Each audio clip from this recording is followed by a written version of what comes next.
कांग्रेस सांसद गौरव गोगोई कहते हैं, हमने महाराष्ट्र में वही मुद्दे उठाए जो हमने झारखंड में उठाए, चाहे वह एससी, एसटी और ओबीसी के अधिकार हो या बेरोजगारी, महंगाई का मुद्दा हो। हाँ, झारखंड का फैसला अलग है।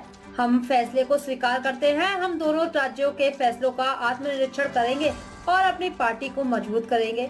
अपने अडानी मणिपुर महिलाओं, ओबीसी, एससी और एसटी के खिलाफ अत्याचार का मुद्दा उठाएंगे।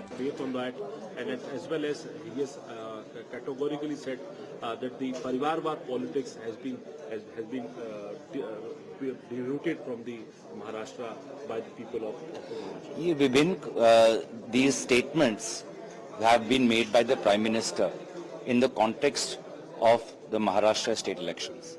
Then why did the JMM Congress RJD alliance win the Jharkhand election? We raised the same issues that we have raised in Maharashtra as we did in Jharkhand also, whether it is the rights of the SC, ST, OBC, whether it's the rights of the minorities, whether it's the unemployment and the inflation issue.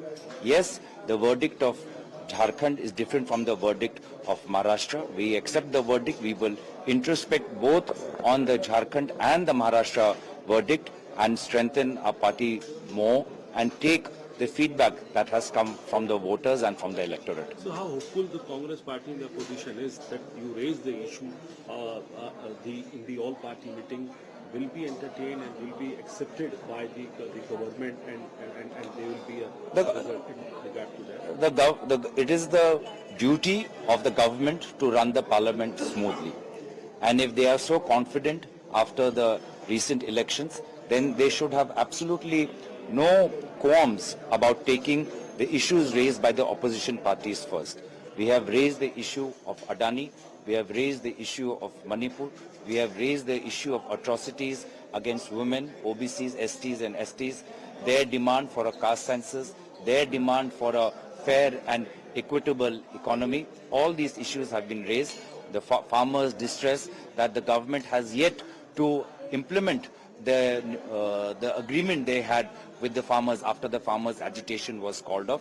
All these issues, if the government is so confident, they should take these issues first and not hide behind different technicalities, different parliamentary procedures. So we are hopeful that the parliament will function smoothly and the BJP will walk the talk and not only talk the talk. Thank you.